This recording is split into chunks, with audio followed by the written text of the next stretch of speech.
Muito boa noite a todos. Que Jesus nos abençoe, nos ampare, que nós possamos dar continuidade às nossas reflexões dentro da proposta do estudo dos 15 princípios fundamentais do Espiritismo, onde nós estamos estudando a lei de causa e efeito, fazendo essa correlação com os outros 14 princípios fundamentais. Já vimos até agora até livre-arbítrio.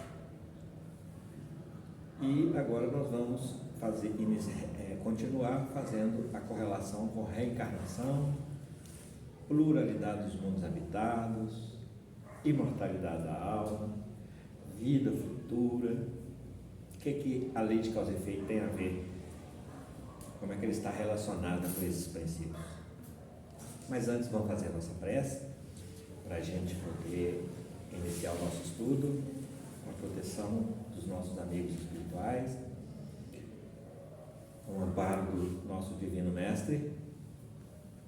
Querido Mestre Jesus, em Tuas mãos amigas, Senhor, nós nos colocamos nesse momento na certeza de que o Senhor nos dará todo o amparo, cuidará de nós e nos ensinará as Tuas leis trazidas pelo Senhor, as leis do nosso Pai, as leis divinas, e especificamente hoje focada nos 15 princípios fundamentais.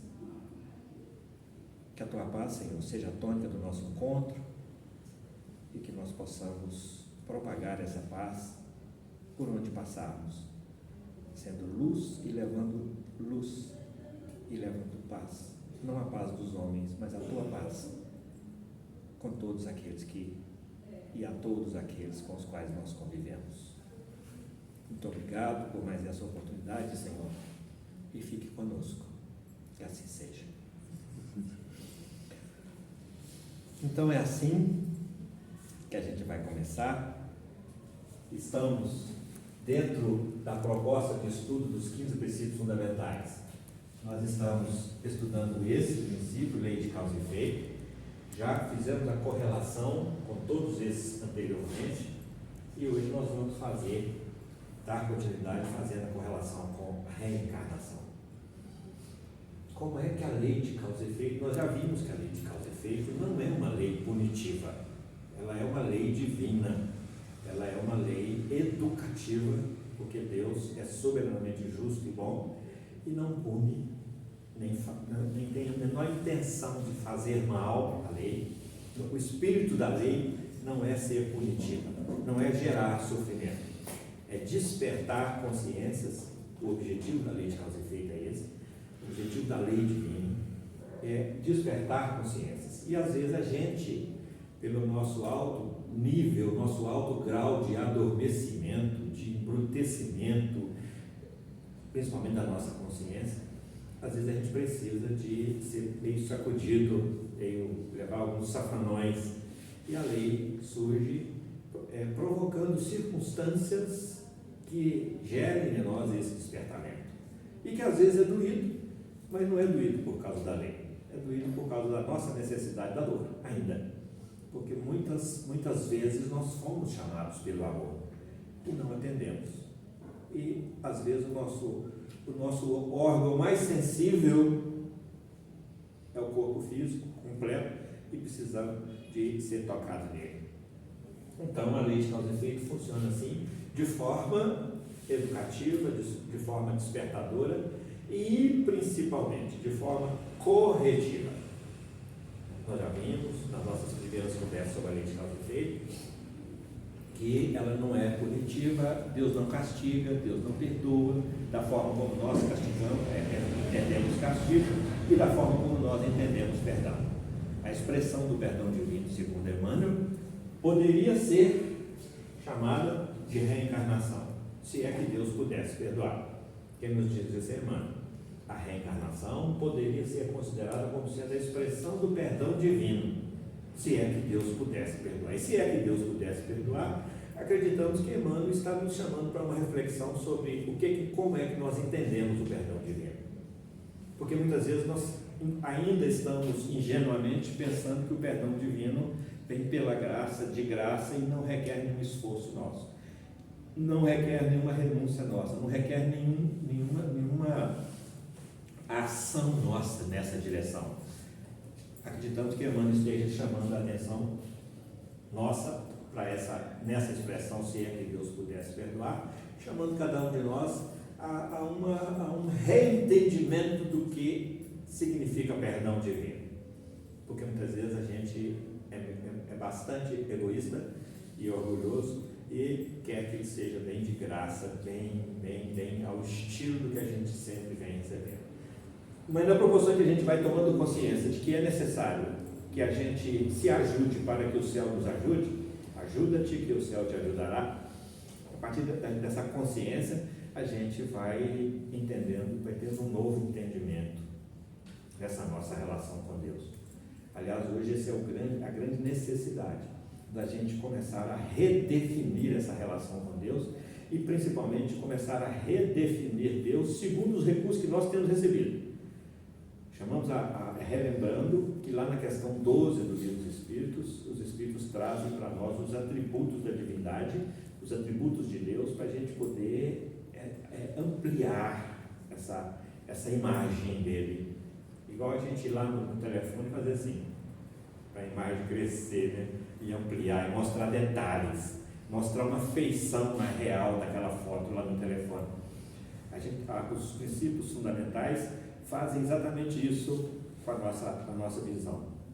Amplia para que a gente enxergue Deus mais amplo, com mais detalhes, com mais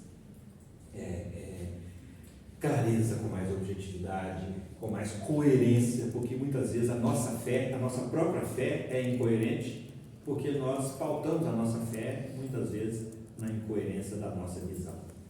E muitas vezes nós enxergamos Deus segundo as nossas convicções, mas e fundamentalmente segundo a nossa miopia, porque a gente ainda está com a visão bem distorcida nesse quesito de ver Deus. E nós não estamos falando de visão do zóio não, hein? Do zóio que a terra há de comer, não. Nós estamos falando de ver Deus, entender Deus, compreender Deus o máximo possível, o máximo que estiver, que a gente conseguir no nível em que nós nos encontramos. Mas para isso é preciso que a gente estabeleça um processo de busca muito mais refinado do que nós temos feito, muito mais objetivo do que nós temos feito, para a gente entender como é que a lei de causa e efeito permeia as nossas vidas nos mínimos detalhes. Como nós já vimos anteriormente aqui, quando nós estudamos com Jesus, nós vimos lá a lei de causa e efeito permeando as 7 bem-aventuranças, a lei de causa e efeito permeando ali os 10 mandamentos. Lembramos disso? Nós estudamos isso em outros vídeos. Então, quando a reencarnação, mesmo processo, mesmo critério. Reencarnação e lei de causa e efeito. O que tem a ver? Tem tudo a ver. Como é que é o planejamento das nossas encarnações? Porque a gente vem, nós somos espíritos imortais, a gente reencarna, vive aqui na Terra, utilizando a matéria, o corpo físico, retornamos ao plano espiritual, utilizando o nosso corpo espiritual chamado perispírito, mas ao retornarmos nós vamos do jeitinho que nós somos, e nós sabemos disso, e quem afirma isso para nós é Emmanuel, porque nós somos a nossa casa mental, e Emmanuel fala para nós que a casa mental é o espelho da vida em toda parte. Então onde nós vamos, nós nos levamos, e chegamos do lado de lá com toda a carga e toda a bagagem consequente das nossas escolhas. Assim como hoje nós somos exatamente o produto das nossas escolhas, através do livre-arbítrio. E chegamos do lado de lá e olhamos e falamos como foram as minhas escolhas. Onde elas me trouxeram? Me trouxeram aqui nesse estado que eu estou. Porque quando nós chegamos no plano espiritual, após o desencarne, os nossos sentidos se ampliam, a nossa sensibilidade se amplia, porque perdemos a influência da matéria perdemos essa interferência grotesca, grosseira da matéria. Então lá nós temos isso mais ampliado. E aí nós temos como rever, temos como quantificar. Quando nós ainda permanecemos iludidos com isso, nós temos ajuda do lado de lá. Aí nós vamos replanejar uma nova encarnação. Que segundo o primeiro mandamento, dos 10 mandamentos, ele demora aí de 3 a 4 gerações. Eu sou o Deus zeloso que visita a iniquidade do pai no filho na 3ª ou 4ª geração. Então, nesse tempo, nós ficamos fazendo planejamento. Qual que é a base do planejamento que nós fazemos ao reencarnarmos? A base desse planejamento é corrigir, vigiar, caminhar na direção de equalizar a nossa vontade com a vontade divina para que a gente não transgrida de novo a lei de causa e efeito. Nós chegamos do lado de lá e olhamos assim, eu fui para fazer isso. O que eu fiz, meu Deus? Cada reencarnação é uma proposta de avanço. Cada reencarnação que nós temos é uma proposta de avanço evolutivamente. E muitas vezes, por causa da transgressão à lei de causa e efeito, quando é que nós transgredimos a lei de causa e efeito? Quando nós agimos na contramão da lei divina, e com essa ação na contramão da lei divina, nós desarmonizamos essa harmonia perfeita do universo, que é uma consequência das leis, do emprego das leis divinas. O universo é todo harmonioso. E quando nós entramos nesse universo e transgredindo as leis divinas, nós afetamos essa harmonia, nós chamamos para nós a responsabilidade de reharmonizar esse conjunto. Tranquilo isso? Então ela não é punitiva, ela é corretiva, educativa, evolutiva. E a reencarnação é a expressão do perdão divino, segundo Emmanuel, perdão pelas nossas transgressões, onde nós, se fôssemos entender como vínhamos entendendo, nós, dependendo dessa transgressão e dos efeitos dela, das consequências dela, irreversíveis, como nós a entendíamos, nós tínhamos um único destino, que era ir para o inferno, como algumas crenças, algumas escolas religiosas ainda ensinam. Mas Deus expressa o seu perdão, nos oferecendo uma nova oportunidade de corrigir os danos que nós geramos nessa harmonia, a desarmonização que nós provocamos, agora seguindo com um pouco mais de obediência e resignação, seguindo os parâmetros das leis divinas. O que Jesus veio fazer aqui? Trazer para nós as leis divinas, mas trazer de uma forma bem específica, falando e exemplificando. As leis divinas, são de Deus. Jesus comunga com Deus a vontade dele, o Cristo, e vem trazer para nós, a minha vontade é fazer a vontade do meu Pai, vem trazer para nós a exemplificação das leis divinas. Por isso ele é chamado nosso modelo e nosso guia. Por isso ele fala para nós sobre isso. Então, dentro desse planejamento, nós vamos ver nos relatos que a gente escuta através da literatura espiritual que chega até nós pela vasta quantidade de médiuns confiáveis que trazem para nós. Não vamos alongar muito, não, vamos ficar só com o André Luiz, nessa confiabilidade, onde todos os comentários que ele faz dentro dos planejamentos reencarnatórios, eles têm um objetivo específico: consertar o que perante a lei de causa e efeito está prejudicando a caminhada do espírito. Por quê? Porque essa transgressão se grava na consciência e não sairá dali enquanto não pagardes o último ceitil. A gente acha que é lá fora, não, é aqui dentro. Não sairá desse estado aqui de consciência enquanto não pagar o último ceitil. Aí nós paramos e vamos questionar essa questão. A gente paga? É pagar mesmo?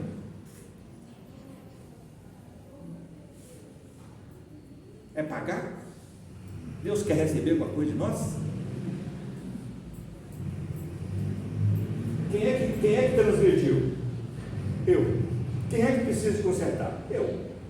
De que eu preciso para consertar? Eu preciso de oportunidade reencarnatória e preciso de recursos, de provimento. E não precisa regalar muito o olho para a gente perceber, para a gente ver que Deus nos provê de absolutamente todos os recursos que nós necessitamos, não que nós desejamos, mas que nós necessitamos para consertar isso aqui e abrir uma porteira, uma porta para a gente passar nessa caminhada evolutiva.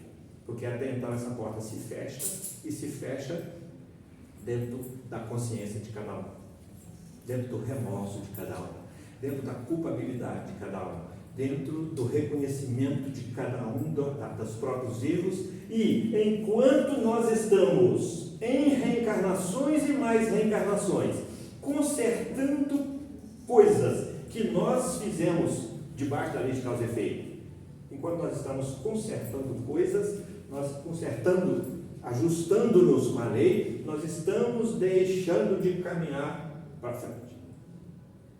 E muitas vezes nós estamos aqui gastando 1, 2, 3, 4, 5, 6 incontáveis reencarnações para consertar, para pagar. Pagar para quem? Para a própria consciência, não é para Deus não. Para pagar para si, para pagar um pedágio para poder abrir essa porta para continuar evoluindo, porque até senão fica estacionado ali.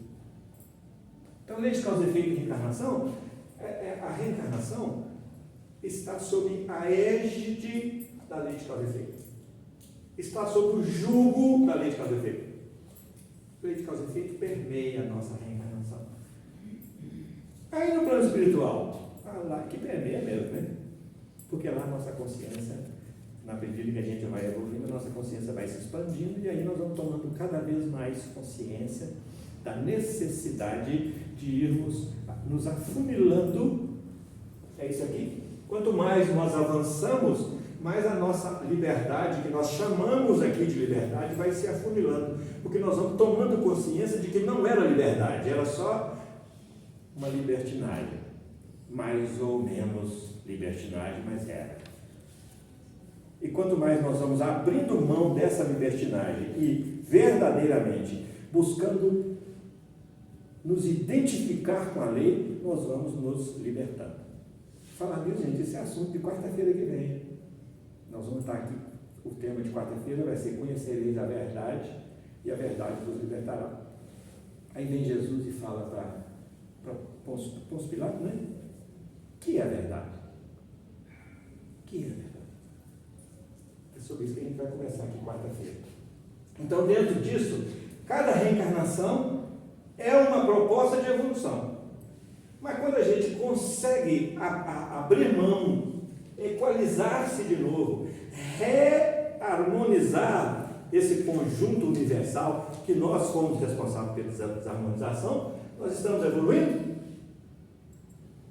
Estamos.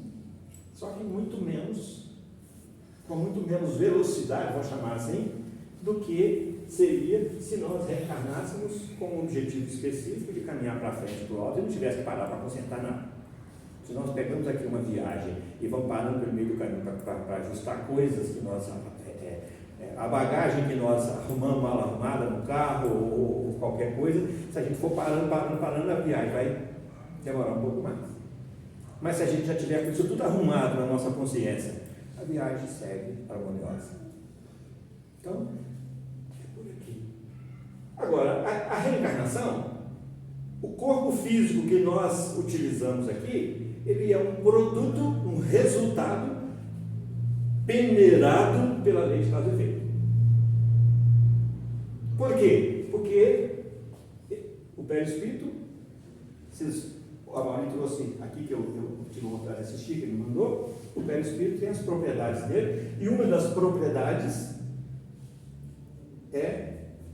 uma das funções ele tem as propriedades e as funções, 4 funções, e uma das funções é moldar o corpo físico nessa encarnação. Se é moldar o corpo físico nessa encarnação com base na lei de causa e efeito. E toda a transgressão à lei, e toda a obediência à lei. Porque a gente acha que lei de causa e efeito é só o lado feio. Não. Lei de causa e efeito, ela traz a sua neutralidade. Ela é feia ou é bonita, de acordo com a nossa conduta diante dela. Se a gente faz feio diante dela, ela vai ser feia para nós. Se a gente faz bonito diante dela, vai ser bonito para nós. Oi? Sim, Júnior? Esse processo é um processo de amadurecimento, né? E de muito sofrimento também. Porque a gente precisa se informar e ter esse estado de alma, ter essa consciência de tudo isso que possa vir a ser. E é preciso que a gente tenha fé. Sim. Tem uma frase no movimento espírita que diz, eu não sei a origem dessa frase, eu já ouvi, é que a dor é necessária, mas o sofrimento já é opcional. Tem certas coisas que dói demais em mim, e a mesma coisa não dói demais no outro. É porque o outro tem uma postura diferente de receber, acolher e amortecer e processar essa dor. Com obediência e resignação. E a obediência só acontece quando a razão consente. E a resignação só acontece quando o coração consente. E quando não tem nem obediência nem resignação, a dor dói mais. Mas por que ela é necessária? É porque todos os recursos já foram utilizados, não surtiram efeito, então ela é necessária para surtir o efeito que ela vem surtir, e normalmente é ela que nos tira desse comodismo, é ela que nos tira desse caminho do erro, pela percepção através do sofrimento relativo. Mas esse sofrimento é relativo. A mesma dor pode gerar sofrimento maior em um e menor em outro. Não é assim, Maurício? O que vai definir isso? Qual que é o termômetro para ferir isso? Obediência e resignação. Compreensão dessa dor.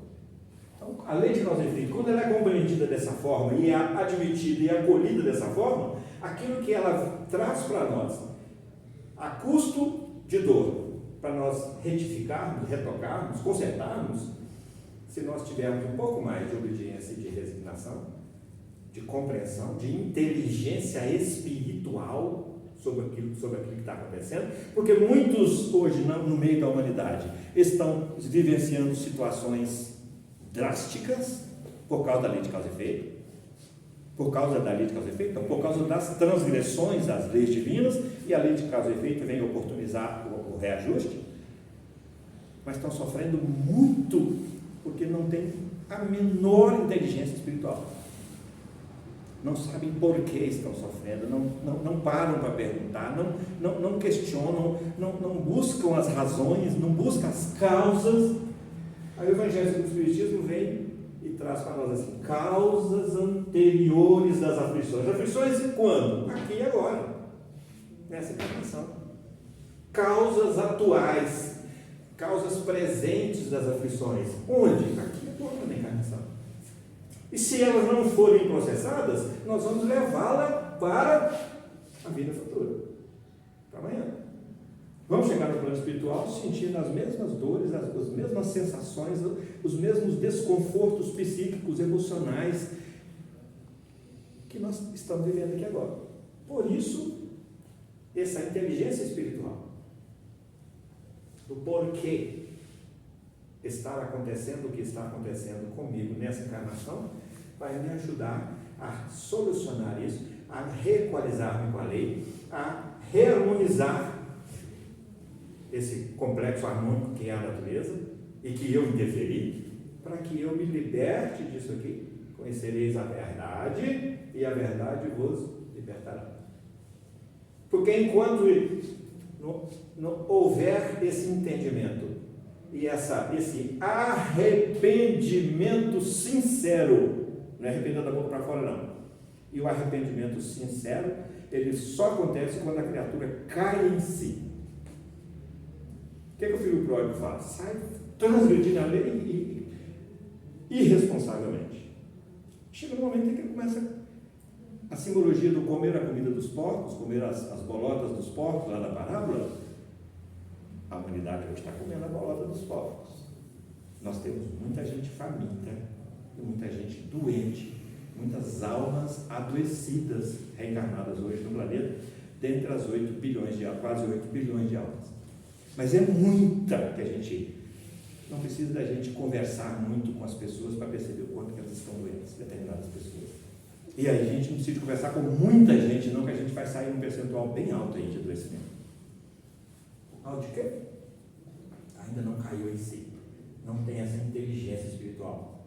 Se ouve falar de espiritismo, não dá a menor importância. Porque a ciência espírita é ela que vem trazer para nós a explicação. A filosofia espírita é que vem nos clarear, nos abrir os olhos, nos mostrar as causas e as consequências da nossa vida. Então, é preciso ter essa inteligência espiritual para a gente tirar melhor proveito das nossas reencarnações, tanto dessa quanto das próximas. Porque quanto mais nós vamos ampliando esse horizonte espiritual na nossa vida e vamos enxergando mais longe, cada vez mais isso vai se expandindo, vai ficar mais longe para a gente ter que continuar caminhando. Porque a verdade é relativa, né? Relativa não a ela mesma, relativa ao nosso nível evolutivo. Alguma pergunta até aqui? Alguém quer falar?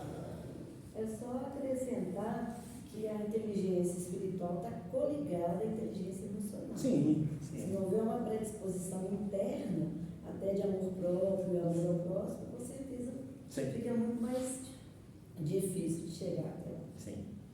Nós estamos,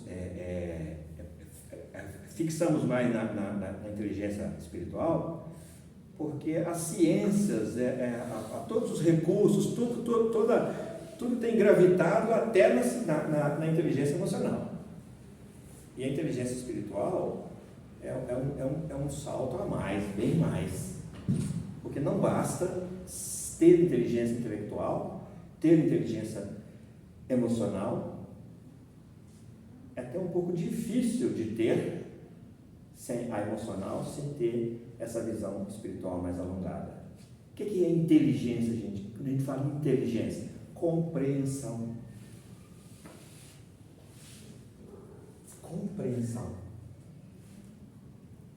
A fé inabalável, ela só acontece, segundo os Espíritos, lá no Evangelho do Espiritismo, quando a gente tem a inteligência mais perfeita possível daquilo em que a gente quer crer. Se o objeto de crença nossa é Deus, a nossa fé nele precisa de guardar uma relação o mais inteligente possível para que ela fique cada vez mais inabalável. Porque se a gente não definir muito bem aquilo que é objeto da nossa fé, na hora que vem o vendaval, as coisas se abalam dentro de nós. A nossa fé se esvai, quando o sol não cai, além de cair, ela se esvai. Quantos de nós já não falam, não acredito em mais nada nessa vida? Eu sei que é um grito de rebeldia, de ignorância, mas é um estado em que se chegou porque foi levado aquilo pelas suas próprias crenças e pelos seus próprios valores. Foi levado àquela conclusão. E está facinho da gente passar por isso, tá, gente? Não vão falar que está lá fora, não, está aí. E nós estamos inseridos nesse meio. Por isso é que Jesus nos recomenda a vigilância. É por isso que também ele nos fala assim: o homem sensato é aquele que constrói a sua casa sobre a rocha. Que casa que ele está falando? Casa mental. Fé. Eu creio em que mesmo e como? Então essa inteligência o mais perfeita possível vai redefinir e vai conferir credibilidade à minha fé, sustentabilidade à minha fé, força à minha fé, para na hora que realmente o vendaval acontecer, essa casa não balança.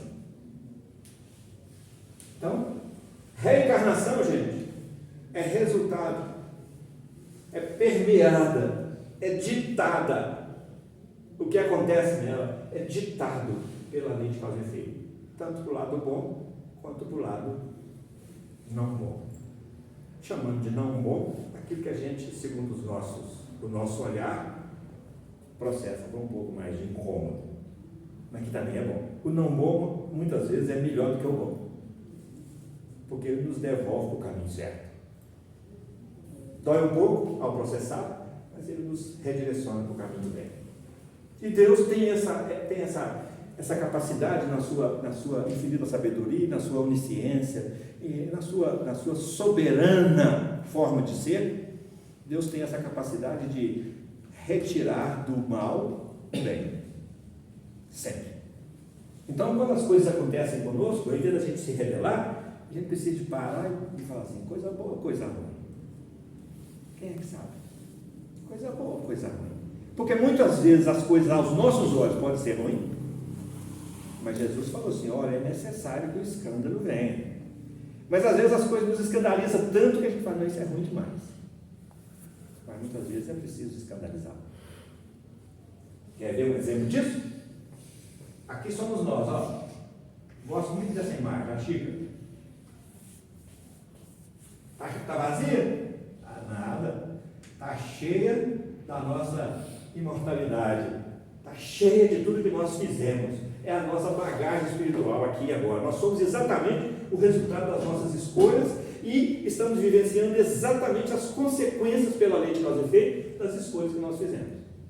Só que nesse cheiume todo aqui da nossa xícara, dos nossos valores, tem uns que estão cá embaixo e eles são bem mais pesados de conviver com eles. Que fica lá embaixo. E lá na questão 919, quando o Espírito quando na resposta da questão os Espíritos nos recomendam o autoconhecimento, conheça-te a ti mesmo, a gente foge. Por que foge? Porque a gente quer que isso fique lá embaixo. Lá embaixo. É preciso, isso aqui nos incomoda, aquela dor, aquela tristeza que você não sabe onde é que é, aquela tendência, aquela depressão, você já nasce deprimido, você já nasce com tendência a ser deprimido. Aquela melancolia que você não sabe de onde vem, aquilo te larga a vida toda, aquela melancolia. Aquele sentimento de culpa, você sabe, o sentimento de culpa que me deixa triste, que eu não sei onde é que vem, não sei onde é que vem esse trem. Está aqui, ó. De vidas passadas, coisas que a gente fez e que transgrediu gravemente a lei, mas que ainda não tem forças nem para consertar, fica lá. Não tem forças ainda. Deus não coloca sobre as nossas costas o que nós não damos conta de fazer, gente. Ele coloca exatamente o que nós damos conta, mas é preciso que a gente faça, comece a acordar para fazer, porque nós trazemos em nós débitos com a lei divina que ainda estão lá no nosso inconsciente, lá no fundão, que é preciso trazer para o nível da consciência para ser retrabalhado. Agora está chegando a hora, porque agora nós estamos recebendo recursos para uma inteligência espiritual que nos possibilite lidar com isso diferente. Então o Espiritismo surge, eu gosto dessa figura aqui, ó, essa é uma colher de pau, viu? O Espiritismo surge mexendo isso aqui dentro de nós para que isso venha para a tona. E aí o Espiritismo traz para nós recursos, nos fomenta de recursos para que a gente, numa inteligência espiritual um pouco mais dilatada, consiga lidar com isso sem sucumbir. Está ficando claro aí, gente? Onde? Nessa encarnação. É agora. Traz para cá. O que ele nos oferece de recurso mais? Os 15 princípios fundamentais, não precisa mais. Se a gente entender os 15 princípios fundamentais do Espiritismo, nós entendemos o Evangelho com o Espiritismo, nós entendemos a Gênesis, nós entendemos o Livro dos Médiuns, nós entendemos o Livro dos Espíritos, nós entendemos o Evangelho de Jesus de forma completamente diferente. Então, é esse provimento que nós estamos recebendo hoje, com todos os recursos da revolução tecnológica também, para que a gente dê conta de lidar com isso com um pouco mais de probabilidade de sucesso. Porque na fragilidade promovida pela ignorância que nós vimos, a probabilidade do insucesso ou da complicação seria, tanto é que isso fica guardado aqui no nosso inconsciente. Mas fica nos incomodando, porque isso reflete na nossa personalidade. nos nossos valores, nas nossas decisões, nos nossos sentimentos, nas nossas relações interpessoais. Isso reflete profundamente na nossa. Muitas vezes nós expressamos nas nossas relações interpessoais valores temperados disso aqui, que está lá no nosso inconsciente e que vem contaminar as nossas relações interpessoais e que vem caracterizar a nossa fragilidade emocional, porque não conseguimos lidar nem conosco mesmos. Então isso é fundamental que a gente entenda, mas não há como entender isso sem passar por essa visão um pouco mais ampla do lado espiritual que nós somos, porque nós somos espírito, nós não temos espírito, nós somos. E muitas vezes nós nem sabemos disso. E o Espiritismo hoje chega para falar assim, para nos dizer quem nós somos, de onde que nós viemos, o que que nós estamos fazendo aqui, para onde é que nós vamos, o que vai ser de nós.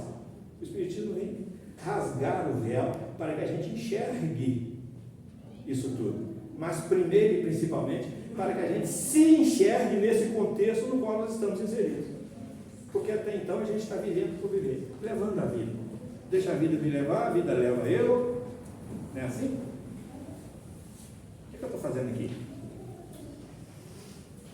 Nós vamos interromper aqui esse vídeo um pouquinho para a gente fazer os ajustes necessários aqui no equipamento e voltamos daqui a uns minutinhos. Até já.